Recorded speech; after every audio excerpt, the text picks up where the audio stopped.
Radio in motion. Program loading in 3, 2, 1. Program activated. Attention everyone, the unpleasant noise you are about to hear coming from your radio is not a mistake. Okay, first things first, what is your name? This is Big Sonny playing the best of the 90s and beyond. Are you ready for this? Yeah. Radio in motion. Please do not turn off your radio, but turn up the volume on your receiver as high as it can go. All right, ready? Here we go. Radio in motion. Hey everyone, welcome back to the show. All right, we got another segment right now of The Ugly Truth. And the ugly truth is modern television really sucks. A lot of it is just horrible, rewashed, rewritten, same old stuff. And, it's refreshing when you find a show that actually lets you escape a lot of the modern problems. That's another thing, a lot of shows, they just deal with so much heavy political discourse, and if you're in the mood for that, that's great. But sometimes you're not in the mood to be preached at. And tonight I'm going to talk about a show that is really quite refreshing. And I'm a huge sci-fi nerd and a huge Star Trek nerd. And no, for anyone who's not well versed on that, Star Trek is not Star Wars. Those universes are different, and any Star Trek or Star Wars fan will fight you to the last. Yes, we're nerds. But frankly, this show that I'm going to talk about, the Orville, is something that anyone who just wants to watch a good TV show and be entertained with good characters can watch too. But first, I did want to mention, sadly, obviously, I'm sure you've all heard by now, James Earl Jones has died at the age of 93. It's so sad. He's one of those that should have been on my sort of a watch list. I've got a bit of a watch list going on with actors and like Clint Eastwood. I'm keeping an eye on Clint Eastwood. I'm just saying he's getting up there. And I wish all the best health, obviously, to all of that generation. But they are getting older, folks. It's sad when you get to the point in life when life starts taking things away and not giving them back. Another one I'm keeping an eye on is William Shatner, obviously the Star Trek connection. He is, by the way, also in his early 90s, which, again, if you were to look at him, and I didn't tell you that, you would have not believed that. The man has good genetics. But yeah, James Earl Jones. Everyone's just doing the obvious, voice of Darth Vader. That's too on the nose. I mean, he is really, of course, that is one of the most iconic things. His voice, absolutely iconic.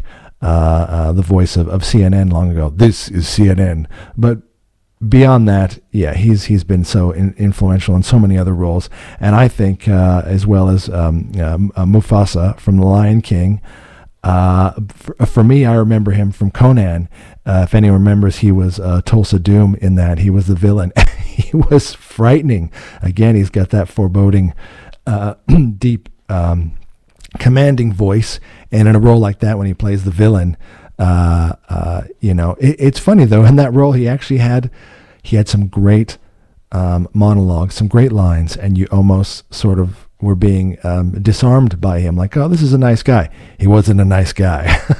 And of course, I was thinking, Coming to America, King Jafar. That is one of the best. One of my favorite lines from that movie is at the start. With Eddie Murphy at the wedding.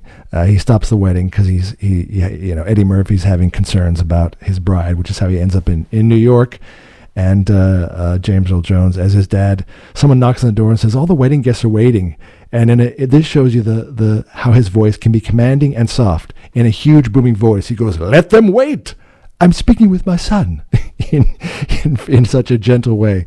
So that's, again, it's when it's an actor like that, you certainly do have the films to go back and at least you can reminisce through a lot of their roles like that. But yeah, I think Vader, of course, the iconic voice of Darth Vader in Star Wars. But I think when he's playing, when we get to see him, something like Coming to America, I'll always remember that. So on to what I wanted to talk about tonight, a great show called The Orville, which is really sort of a love letter to Star Trek. We'll get into that in a second. I did want to talk about what I meant by TV just seems so lifeless these days, and just redone and rebooted and reimagined the same old stuff. And I feel like, when the message starts to pop in, and that's anytime they are trying to preach to you, or someone in the audience they've chosen as the target, and you're being talked to as you're the problem and you're bad. And frankly, folks, if you're not noticing that in a lot of shows, then I think you're not very awake. But a lot of shows are like that, and they focus on superficial things. They will focus on race, gender, and sexuality, which are, of course, important parts and make up all humans and an important part of our lives, but that's not all we are. It's so superficial that those are the only subjects they can talk about. If the entirety of your identity is race, gender, and sexuality, and there's nothing beyond that, your mind, your soul, your artistic nature, your creativity, the things you can do, the amazing things that humans are, I'm just saying that gets really boring. And a lot of them just talk about politics and ideologies, and that's the trio. That's the message. And I'm sure you've heard that phrase before. And frankly, that gets old. Yes, you can put those messages in movies and TV. It's not the first time. It's been there for a century, and that's fine. That's what they're for. Of course, a movie has a message or a moral message, but the whole movie can't, or TV show, or in general, can't revolve around those main subjects as the core of it and obsess over them. So, frankly, that's what's starting to really get a bit old and just wash over all of television, and it's wearing a bit thin. So, it's great to see something refreshing like this. So this is Seth MacFarlane, and again, if I'm preaching to people who've already seen it, then good. I'm sort of trying to talk to the people who are sci-fi or Star Trek fans, or just want a good show in general and enjoy the characters and go on that ride. This is the show for you, but especially Star Trek fans. Seth MacFarlane, okay, so he's the brains behind Family Guy, Ted, and you're thinking to yourself, okay, so is it going to be Family Guy in space? Yes, it's a comedy, but having said that, and I'll take you on the journey of what it is. It has comedy in it. It's lighthearted, but the drama, the story writing, the effects, and the characters and the development, top notch. The comedy is there because, again, it's like an homage to Star Trek. Not so much a parody. It's not making fun of it. It's absolutely always paying respect. But like I say, when I first heard, it's Seth MacFarlane, he's a bit give and take. Sometimes I'm not in the mood for that. But you know what? He's done all right with this. He's really paid respect to the show. And again, so why am I so anti-modern Star Trek? Because it's not like I'm some sort of purist, like, oh no, it has to be this timeline, and of course, Picard did this, and Kirk did this, and these crossed over. You can't do that. It's not about that. It's about, especially when you take an IP like that, and as you all know, Star Wars has been destroyed by Disney. The same sort of thing has happened. They take it in whatever direction they want to go for modern times, or they let the artist and the director just use their own vision without respecting the fact that this universe has already been built. And at least respect that. Without getting super nerdy, at least respect what the original show is about and what it was trying to convey. And Star Trek now, they're just obsessed with making it this dystopian, dark vision of the future with very unlikable characters, and especially Discovery, or Section 31. Picard was a disaster except for the final season when they finally came to their senses and brought the entire Next Generation cast back, which was amazing, but still not good enough to save it. And nowadays, same as the movies, the new Star Trek movies, they focus on, they think it's about action. I think they missed the point. The things that happen in Star Trek, you are on a Galaxy-class starship in the future with all of your crew, and you're out there meeting aliens and other worlds. The action is a side effect. It's a side product of what happens. Star Trek is not action. It has action, but it's not about that. It's actually a more cerebral thinking man's show. It always has been. But yeah, they focus on the action and the effects, and that has been the demise of Star Trek. And again, that's my opinion. Yours may differ, but that's a very popular opinion now amongst a lot of Star Trek fans, that the current Star Trek has turned more into Blade Runner and become so dystopian. And that's not Star Trek. Frankly, the show should be called Star Trek Orville. I swear, it's that good in paying homage to Star Trek. So it actually started in 2017 on CBS. So I'm a bit late to the game. I guess I've been avoiding it because I didn't want to be disappointed, or I didn't want to taint my memories further of Star Trek, as all the modern Star Trek shows have done. And when I say it's comedy, so think of the humor like, and again, now I'm talking to people who were Star Trek fans, especially the Next Generation, and that was a huge hit, 100%. Amazing characters, amazing writing, amazing show, full stop. That's not disputed. But think of the humor that happened on the Next Generation in like the seasons that were further, like 3 and 4, when the show found its feet and everyone was starting to get to know each other better. Of course there's moments of levity in there. How could there not be? Every TV show has that. So when there's moments of humor and a little laugh between the crew, and that's part of the scene, and you feel that, oh, that's cool. Look at the camaraderie and their friends. That's the kind of humor that's in the Orville. Except, sometimes it's just taken a bit further because Star Trek The Next Generation and all the other series are meant to be serious dramas. It's not a piss take. But in this one, yes, they have a bit of fun with the comedy. And how could you not? Because again, with something like Star Trek, there are so many moments that could be comical. You're dealing with aliens and alien cultures and their little quirky ways, and that alone leads to comedy. But in Star Trek, you couldn't really, lean into it too much. But the Orville obviously leans into its humor, and that's okay. Because frankly, as the show evolved, they found that they were winning by being a huge win with the Star Trek fans, so they leaned into more of the serious and a little bit less comedy. But that's okay. The show is still really great. So the core, like I say, is the characters, and it's the crew. Again, when it's something like this, and it's all about you're heading off into the galaxy and deep space with your crew in a starship. Of course, it's about all of the connections. So that chemistry is great. And the thing I love about the show that is refreshing, like I said, there's not a lot of television these days because they want to get across the message. They'll have a character who will be written a certain way so that you can either be against that person or empathize with them, but mostly against them. So nobody here is targeted to be a specific anything. They're all just playing as if they actually are these people on a starship in space. As in someone like the comic relief character. A lot of times in TV shows, the comic relief character will evolve to not even have a serious side or be taken seriously or have any skills or intelligence or being grounded in reality.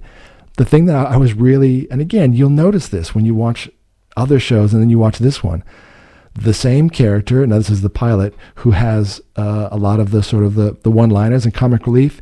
In the next scene, they'll also lean right into an actual real huge action scene, and his piloting skills saves the ship, and everyone commends that, and it's a tense moment, and it's real, and he's paid that respect. So, and frankly, isn't that actually kind of like real life? You can have someone who's funny, but they also go to a job and they do quite well and perform. They're not just, so like I say, it's not just a caricature of people. It's sort of grounded in reality while it has humor. So that's the other thing. The fun part is, and not a lot of shows are like this, it's based in reality, as in our reality. So it's our future. Now, Star Trek is supposed to be our future too, the future of humans. And the thing about it in this show, it's fun because, again, they're doing a bit of humor. Everything in our reality can be referenced, or things from the past pop culture, food. They would, donuts, Coca-Cola, a certain song, a movie. There was an episode where they were playing Barry Manilow. So everything in our actual life can be referenced there, and that's funny. They'll talk about, remember when people used to do this in the 90s, and they make fun of it. The only thing that doesn't exist is Star Trek, because they are like Star Trek. Does that make sense? And that's kind of fun, right? They can reference all of our current modern pop culture things and add them to the show, and it's not quirky because they are us in the future. Now the other thing that was exciting is, and I didn't know this, but I'm a little bit more on board with when I found this out, is Brannon Braga was involved, and he started out as an intern on The Next Generation and ended up co-producing and writing for that show and being a pivotal part of its success, and also a Voyager and even on to Enterprise. So then I started to see, I see, this really isn't just Seth MacFarlane going, you know what, I'm gonna get the rights to this, sort of, let them know what I'm gonna do, and I'm just gonna take it and run with it and make it a, Family Guy in space. You know what? No. He's actually had people involved from the Star Trek series to say, well, this is what we would do on the show, and let's give it that flavor so you can have your new show with a little bit of comedy, but it really has that Star Trek feeling, and that's fantastic. So I think, they've done a wonderful job of mixing the best elements of Star Trek and lighting it up with a little comedy, and entertaining and relevant at the same time, which is good. Another way to describe it is like a real earnest attempt at Galaxy Quest, which again, that one was certainly a bit of a piss take on Star Trek with Tim Allen. But again, in the late 90s, a really good movie because it still respected it, and it was a good sort of homage to Star Trek. And the other thing is they really get into some deep stuff while having moments of levity. They get into some real good drama plots. There's some sort of Black Mirror stuff going on here. There's one episode, without huge spoilers, but it's called Majority Rule. And look, that certainly reflected our modern society. They ended up on a planet similar to Earth, supposedly in the development of Earth around our current time, late 20th century, early 21st century. And the entire planet, everyone was beholden to others' judgment, as in everyone had this little badge with an up arrow and a down arrow, and essentially that was plugged into sort of the World Wide Web. Same thing, everyone's got a phone on that planet, and if you did something wrong, anything that someone didn't like, you could just look at them wrong. You could just, give them a funny look or say the wrong thing. They would give you a down button, or they would post it online, and in the town, there's all these giant screens showing who's being the highest rated or the lowest rated. So essentially, your life is being judged at every moment, and it turns out there's actually dire consequences to that. Again, a little bit of a spoiler, but there's plenty of other good episodes to watch. But I thought this was interesting because it was really dark and dystopian, but it was in this show, the Orville, which is supposed to be sort of comedic. But yeah, imagine that, how reflective that is of our actual society, and how we are in a constant state of social media opinion, and especially the younger generation, their whole life is obsessed with how other people think of them and being liked. I didn't get enough likes. Imagine if that had consequences of you going to jail or something. Oh boy. I'm not going to get too deep into that, but you really think that's something that doesn't exist? It does, folks. There is a social credit score. China is using it as we speak. But again, so that's again of the sort of reflective of reality and how dark that can get. So yeah, social media score. When you get the down arrow, if you get enough of those, you end up in jail. So obviously, again, good writing. They are trying to get into the meat of some modern things. I know I bagged that before, but they don't lean into it so much that they are preaching to you. And that's what a show should really do. They present something, you have to think about it, and you decide. They don't stop, pick you out and go, and you're the problem, and we're going to tell you why. So I was talking about, like, say, the comedy relief person, this character, Gordon, he's the ship's pilot, kind of reminds me of Wash from Firefly, and if anyone's a Joss Whedon fan, Firefly, it sort of has that feeling too. It's serious but a little bit funny, and everyone gets to have their time to have a joke, and great cast and great chemistry. And he's sort of the wisecracking pilot, but again, they don't treat him like he's a goofball or a dunce standing in the corner. He's still a skilled pilot, and they pay respect to that. So that's good. The other hilarious character is Bortus. He is the alien on the ship, and again, that's classic. Star Trek, of course, had that. You'd have aliens working with the crew, but they explore the fact that what if the alien, really had quirky things, and we were able to talk about them and make them a bit funny. So he's sort of the straight man, which makes it hilarious.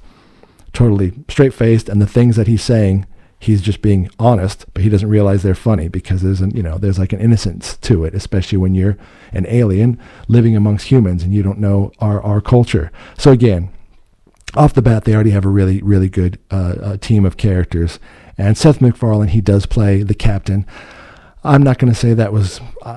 I think it would have been interesting if he had just cast someone else and stayed out of it and stayed in the background, writing and everything. But he's all right. Like I say, the last time I saw him actually live was in the Old West movie, Million Ways to Die in the West, which was not great. And again, he's not the most fantastic actor. I think he should stick more to writing and doing voiceovers. But anyway, he is the captain. It's all right. But yeah, the plots are thought-provoking. Time is taken to develop each character. And again, nobody's the butt of any joke. And they all joke with each other like a real crew would. So yeah, I'm definitely invested in the show, and it's a show that you could get invested in the characters yourself, even if you weren't a huge Star Trek fan. Sadly, the late great Norm Macdonald voices one of the characters, this blob character on the show. He's great. And yeah, it's sad when you hear him, but yeah, he does one of the voices. That's the other thing. Obviously, again, Seth MacFarlane, he's pretty big in Hollywood.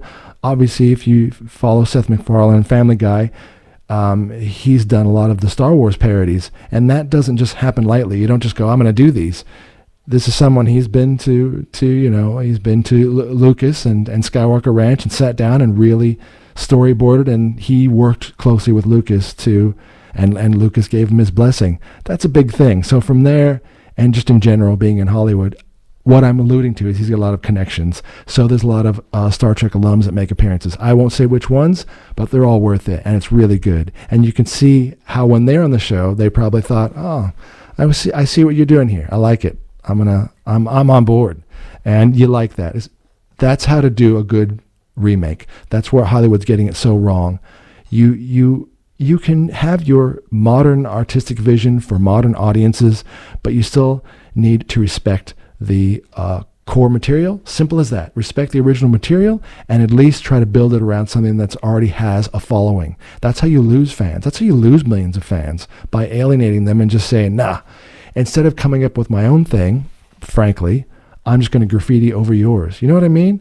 That's just stealing. So don't steal it, build upon it. And then when you get original cast members of the show, that shows you how much further you've actually done the right thing when they're on board to again make that link to the original show. And I think that's great. So, and when I say this show is the best Star Trek out there, I truly mean it captures what Star Trek was. And frankly, to boldly go where no one has gone before. It was these simple ideas, and the idea how it's not like Star Wars. Star Wars is more fantasy. Star Wars is about rebels and always fighting. There's always a fight. Star Trek was honestly about exploration, just pure exploration. Let's go. We have the technology now. We have warp speed. We can travel, light years out of our solar system and find out what's out in this vast galaxy. At its heart, that's very altruistic and kind of beautiful. And that is the kind of spirit that carries over into this show, and that's the kind of spirit that should cross over into any remake. So yeah, again, this is what happens when, like I say, the wrong people get hold of an IP and they just turn it into ideology and politics. So the Orville started out on CBS, and it ended up on Hulu. Hulu has since been bought out by Disney and Paramount, and again, it's like movie and streaming wars. So currently, you can stream it on Disney, and I think the great thing is in the season 3, they start using some of that Hulu money.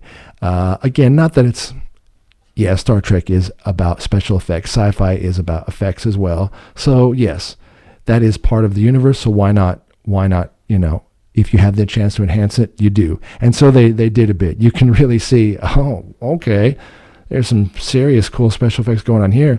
And all this, the sets aren't overly done just to be ornate and ridiculous on purpose. But sure, they can add another little computer light here and something there. Again, not something that's in your face, but just enough to you see that they put some money behind it. And that's good. It deserves it. A show that finally deserves its budget because there's a payoff. Again, there's so many movies out there right now, folks, that cost hundreds of millions of dollars. These